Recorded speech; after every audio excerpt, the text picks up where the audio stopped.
When I started, maybe, do you want to start talking right from the beginning and do the welcome, or do you want me to do the welcome? And you do the welcome. Okay. Hello and good evening, everyone. It's Kevin Steens again with Nancy Nystrom, the TCF Tri-Love podcast. We hope you've enjoyed our content so far. I think we've had some really good enlightenment with the project. Yes, and you know, maybe if people have some questions or something, they can contact you or me. They can contact the Children's Foundation at info@tcfcares.org. Mm-hmm. I was thinking about that earlier, that we've talked about all these things. Well, people might have some questions or some interest, and so if you do, make sure to contact us, and maybe we can answer, maybe we can't. In the last few podcasts, it seems like we really haven't covered so much of you, Kevin, because you've got a pretty big story to tell. We've talked maybe a little bit too much about me and maybe the Casa Hogar and some stuff. Hey, that's like what we're here for, though. It's about the kids, right? But I've always wondered. I remember the first time that you came down, there was something special, honestly, about you. I mean, yeah, you're good looking and all that sort of stuff. That doesn't count. There was just something spiritually special about you. And I know you've mentioned that you felt a connection also to the Casa Hogar.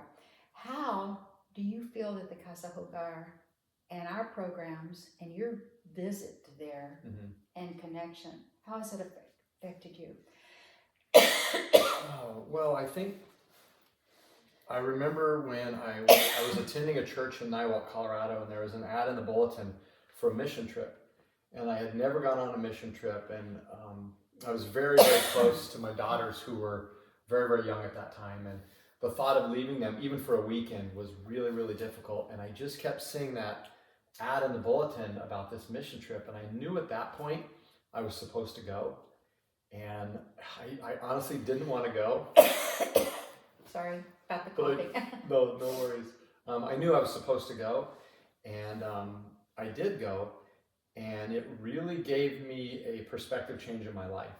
It made me realize how much. Well, it just made me realize how much I have to be thankful for. But more than that, it made me want to help. I just came back with a feeling of wanting to do more and wanting to help, because things were pretty good for most of us here in the United States, and seeing those kids and what they were going through, I just wanted to be a part of it. Of that project, or to help people in general? I would say I've always kind of wanted to help people, but I wanted to be a part of that project. Yeah. There was just a feel, there was an energy, and I still feel it every time I go to Casa Hogar. There's just an energy and a feel, and what it is, it's an energy of love, it's an energy of unconditional acceptance, it's an energy of positivity. It's a very peaceful feel every time I go to Casa Hogar, and I wanted to share that with people. Yeah, I think pretty much everyone that has come down to visit, whether on a volunteer trip or maybe people that live there and come over, and visit the Casa Hogar, sense that there is something special there, and I think it has to do with the children. But it also has to do with the spirit, I think, that we work within, which is a spirit of love and caring, really caring about the children, and maybe some of the ways that we, concepts that we have and the way we approach things. But I know that, when did you begin Ballistic? So Ballistic was 10 years ago, is when I started Ballistic, and between the time my first trip to Casa Hogar and when I actually started Ballistic, I think I went on 3 or 4 trips. And during that time, the project made such an impact on me. When I was thinking up my philosophy for starting this volleyball club, I knew that this trip had to be a part of it. I knew that if these athletes of mine could come down and experience what I experienced, it would change their lives. And when I started Ballistic, I said all along, Ballistic was, for lack of a better term, a ministry in disguise, meaning, yes, we were a volleyball club, but our ministry was trying to transform people's lives. Which is what also the Casa Hogar does. Yes, we are a place that children come to, and we care for children, but our goal is to change their lives, to truly change their lives, right? Right. And I think, Nancy, every time I came down, so my undergraduate degree is in social science. So I like to say I'm a social scientist, whatever that means, but now I know exactly what it means. All the years that I came down Could to you figure out Casa if you're in Hogar, social, some scientific well, response for some I of can us? throw some science at you, and here you go. One of the things that I learned down there is this energy that I talked, that I was feeling. I was like, what is this energy? And one of the things I learned is your energy is made up of what you think, say, and do. And there's a lot of positive things at Casa Hogar that are said. A lot of positive things are happening at Casa Hogar. Not only are people coming down, not only these kids being nurtured and taken care of, the kids at Casa Hogar are taking care of the community. Yeah. The kids go out and do volunteer work. So there is an energy down there, and I really wanted to expose, my volleyball athletes to that energy. I think we miss that here many times in the United States of being able to do that. I think more children should learn to give back to the community, to do special work in the community, work with people that don't have as much as you might have, and some of that other learning to really care about other people. I think we're missing that.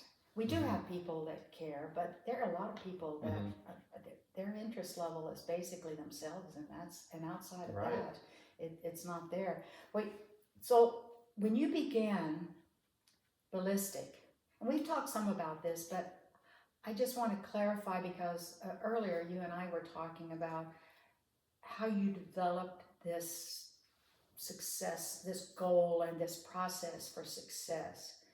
And you took, for example, you mentioned you took the concept that we were using at the Casa Hogar for success with the kids, and you started working on that and developing that. Is that right? Is that what happened? Exactly. So here's what I found after all those years of visiting, is I was able to kind of make sense of what was happening down there. That's the scientific part of right. And what you guys are doing, you were just doing what you felt led to do. Right. But when you really break it down, you're meeting these kids on 5 different levels. You're meeting them, their mind, their heart, their soul, their overall health and safety, and then kind of their gifts/skills. Yeah, how would you, for example, give me an example of how that happens. Your heart, what? Did you say that one first? Yeah, so I'll start with the mind. So, okay, the mind. When we talk about the mind, some of the things that you guys are doing at Casa Hogar through the healing journey and through the tutors, obviously taking care of your mind is learning, growing. Okay, so that includes education. Education, just keeping your mind sharp. Other things that are happening down there is centering or meditating or prayer. It's all kind of the same thing, but the ability to quiet the mind, I think, is something that's very, very important if you're going to change the chemistry of your brain, because that's really what's happening at Casa Hogar is neuroplasticity, the brain's ability to change.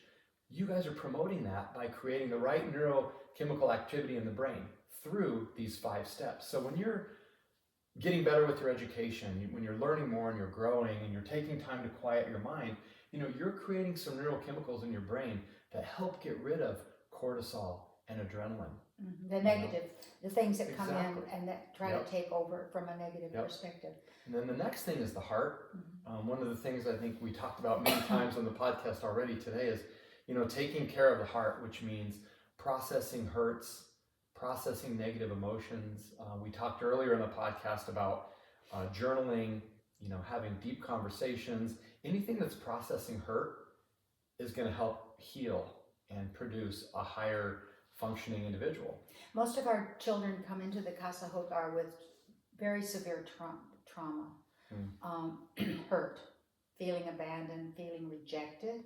Even if it's the loss of a parent by death, I felt that to some extent. I had that sense. In fact, today we were talking earlier, all of my life kind of had this fear of rejection.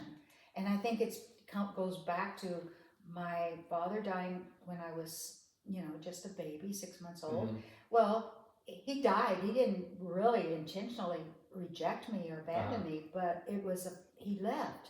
It was, and then living with my grandparents, that was a form of rejection on the part of my mother. So other things, stepfather, and on. These kids come in with that same kind of feeling. There are a lot of kids in the U.S. that have the same situation. It might be a father that disappeared or that died. I mean, that happens too. So how do you deal with that? Any kind of trauma. Yeah. I think any kind of trauma, whether it's the things that you're talking about, or in the case of a lot of the athletes I deal with, some of their hurt is just being bullied, being made fun of, and I know you can't be your best in life or in your sport or whatever it is if you're not dealing with your negative emotions. The next thing I noticed at Casa Hogar is the amount of service work that the children do. They're just not sitting there taking everything, they're giving to the community. I heard you talk several times about wanting to give back to the community through Kala. You tell me, what are the kids at Casa Hogar doing to give back to the community, and why do you think that's important? Well, one thing that we try to do is to provide food and clothing. We go out periodically to the mountain communities or to a community up in the hills of Manzanillo that we know is extremely poor, and we try to go and show our kids, or our kids take this food and see the life and the people. There was one situation, young boy, I think at the time he was maybe only 10 or 11 years old, Adon, and he was traveling with Geber, and we were taking, and a couple of the other kids from the Casa Hogar, we were taking some food up to Guerrero. And as we passed, and we had some balls, some volleyballs and some other things, that we were taking, some of the migrant workers. And in this field, behind barbed wire, were these kids, and they were eating. And we stopped on the road, and Adon got out, and we were going to give him a couple of volleyballs to play with. And he was watching them, and he said, and here he is, only 9 years old, he said, I remember when all I had, like them, only a tortilla and salt to eat, because that's what those kids were eating. But by him going out and then him being able to give back, it touched his heart because it brought him back to where he was before and the pain. So we try to do something where the kids have the opportunity to give back. We just had one of our young, he's in kindergarten, 5-year-olds. He won a contest to speak on behalf of Manzanillo for the state senate, the Cabildo in the capital, Colima. And he spoke as a kindergartner 5 minutes on the value of, this makes me tear up, the value of children and children's rights and why it's important for society to protect the children. Here's a kindergarten kid speaking by memory in front of the state capitol in Colima, one of our kids. Wow, that is powerful. It's very powerful. And, and that's a way of giving back, of sharing to the community of why it's important to help these other kids. He didn't say it's why it's important to help me, but why it's important that we help these other kids that are out there in these bad situations. Well, and see, so when I saw this happening at Casa Hogar, when I started Ballistic, I knew that needed to be a part of our program. So not only, do groups come down to Casa Hogar, but every team at Ballistic did community service somewhere, in the state of Colorado, whether it was a food bank or whatever it was. So I did learn that from Casa Hogar as well, that you have to give back. Service has to be a huge part of the equation. And I think we miss that a lot of times in Absolutely. Our situations. What else? So that's heart and mind. Well, I think the mind, the heart, the soul, and then the other one that I think, it really doesn't matter if you're doing all this work, if you don't feel good, if you're not getting rest and nutrition, you're not going to function well. And I do know at Casa Hogar, you guys have a commercial quality kitchen. Right. Rotary gave us that. That was really a blessing. What a blessing that's been. That's right. And you tell me, have you seen a change in kids, maybe their behavior, their energy levels, since you guys have been able to put a better quality food product on the table each and every day? Yes, absolutely. I can tell you that kids come in, when they first come in, they all look emaciated, or they look sad. They look, like they are lacking in nutrition. And after a period of time, and the younger they come, and we can start giving them proper nutrition and care, I mean, they just blossom. they get to be very. We had a visitor one time, volunteer that came down, and she was saying to me when it was getting time to go, she said, Nancy, what are the parameters for kids coming into the Casa Hogar? And I said, thinking, she was sincere, I said, well, and I started to say, abandonment, abuse, blah, blah, blah. She said, no, I don't think so. I think the requirements are they have to be good looking, intelligent, and talented, because every one of these kids are. It's the truth. And it is the truth, but they don't come in. They come in with that potential. Yeah. But it's true. Nutrition and care and love and giving them those opportunities that they all, you look at every one of them, they're all beautiful. Yeah. They're beautiful. So it's funny that you say that, because when I started Ballistic, one of the first things we got, because one of the moms that came on an early trip was a nutritionist. Remember Carrie Bach? Yes, that's right. And one of the things that we decided to take serious at Ballistic was to hire a club nutritionist and let her give recommendations to the girls on how they should eat and how they should be taking care of their bodies. And I know personally as a coach, when I started focusing on nutrition with the teams that I was coaching, there was better performance. There was better attitude. Things just work better in your body when you're feeding your body correctly. Like, we all know that. Exactly. It's so hard to do it, but I really respect that Casa Hogar makes an effort to take care of that for the kids. For our kids, and then when we can to help others. Because don't most Casa Hogars just give beans and... Well, I don't know. Everybody, they're all different, but we're very conscious of making it a balanced meal. I think the problem with a lot of Casa Hogars is, and that's a term that's used for maybe an orphanage or children's home, something like that. So we're Casa Hogar Los Angelitos. Others might be Casa Hogar San Jose or whatever. But I think that, especially in developing countries or third world countries, people don't give to Casa Hogars. They really don't. They don't give funding. They will give, local people will give food sometimes, or they'll give you a discount on something. We don't get a lot of funding locally or from, within the country. And others are in the same way. And I would say that 90% of them are sponsored by the church. Well, the church also is they're trying to meet their own needs as well. So then the Casa Hogars don't get the first class or don't get the first pick. They get maybe what's left over. And we're not in that category, and we don't want to be in that category, and that's probably why we're not in that category and why we've been successful, because we are the Casa Hogar Los Angelitos is the end result. That is what we are working on. That was the calling. And so it's very important. I feel bad because I see so many of these Casa Hogars that it's just kind of a maintenance program is all that it is. Right. Yeah, they're not shattering expectations by any means. No, they're maintaining until the child can leave and go out on their own. And that's sad. Yeah, no, absolutely. So, all right, we've got soul, we've got heart, we've got mind, we've got physical. Yeah, we got the health. And I think the last thing is I was always really impressed with at Casa Hogar how we talked in an earlier podcast how you guys are watching the kids, observing them, what their gifts, what their talents, what their skills might be. And that's one of the things that I think is really important in developing, better people, better volleyball players, whatever it is that we're in touch with our gifts. I was working with a girl a couple months ago, and she was kind of in a slump in her personal life, and she wasn't feeling good, and we kind of started talking about some of her gifts, and she told me how she used to play piano when she was young. And I said, why don't you start playing the piano again? So she made a commitment to play the piano once a week.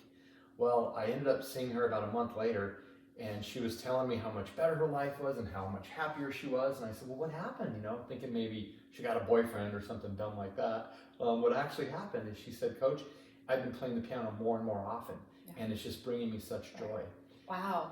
Isn't that beautiful? Yeah, and if you really look into it, I've had that happen now with kids who enjoy art.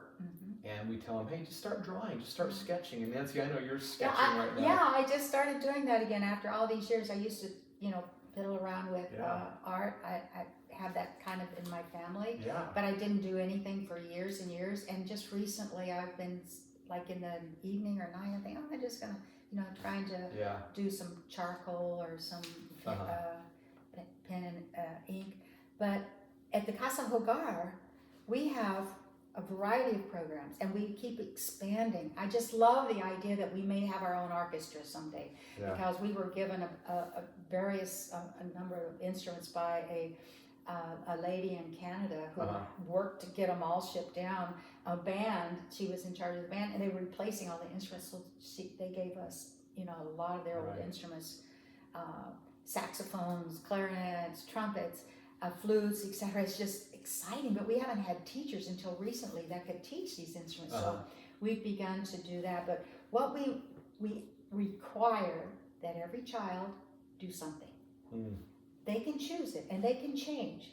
They can, you know, they can work with art. They can work with crafts. They can work with music. They can play an instrument. They can sing. They can dance. They can take English. But we ask them to do something and to experiment. See what you like.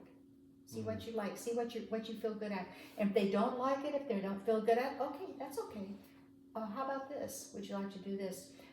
Developing that sense of talent and skill. I used to teach some art, not because I'm an artist, but because I can read, and I looked it up, and I had done some artwork, and we didn't have an art teacher, so I began teaching it myself. And out of that small group that I was doing came at least 3 artists. One of them now is an architect, Ricardo Valdovinos, and then the other young man from Guerrero who went back, and I saw him. I mean, he was just so talented, all of them. So they've all developed that talent, but you know, you have to give them the opportunity. How do they learn it? No one's there to teach them. Exactly. And when you find a gift like that or a skill and you nurture that, once again, coming back to the self-esteem, you know, it really helps these kids. Oh, to feel good about something you've done, even if it's just a simple piece of craft work that you see and look at what I did, and to have someone say, that is really pretty. I love the colors you used, or whatever it might be. So that's part of what you do in a different way, and it doesn't matter whether you're at Casa Hogar working with, you know, music, or whether you're in ballistic working with the talent skills there. You have developed that system, Kevin, and I'm proud of whatever role that we might have had in inspiring you to be the scientific, social, whatever. That's right. Yeah, well, I mean, you know, you put it into a scientific let me leave system. you with this. Let me leave you with this. Right. So here's what I say now, and once again, this is Casa Hogar inspired, is every day you need to take a dose, which means you need to do things, and we just mentioned the 5 of them, that create dopamine, oxytocin, serotonin, and endorphins. Wow. And if you can create this I think I have cocktail all in of your those brain, in my medicine in your cabinet. medicine cabinet, you create those in your brain, you really can become unstoppable. Does making your bed in the morning work? Is that Absolutely, that's, yes. It does it really? Yeah. Because I force myself every morning, whether Well, have you ever heard of that book, Make Your Bed? No. So there's a book out there, it's called Make Your Bed, and the whole premise is, if you start one good positive habit in your life, there's a high chance that it'll come into 2 habits, and 3 habits, and 4 habits. Yeah. So that's part of what we can talk about later is the formula. We ask kids to pick 3 things that they're going to commit to for 30 days. It can be play the piano, it can be eat an apple, whatever it is. You That's commit kind to of what 3 we do. We're things just for not 30 scientific days. about it. We got to be more scientific. Well, I don't believe anything unless it's backed by science. Oh, really? But, okay, well, hey, thanks. Another great podcast. Okay. And we'll look forward to Kevin. talking to you All right. again. Boom. Okay. Oh, that was a fun one. Yeah, I think it was good. Yeah, I think so, because it made me get off of my chest the part that I wanted to about how Casa Hogar Inspired. made such a huge. So how do you know how many we have?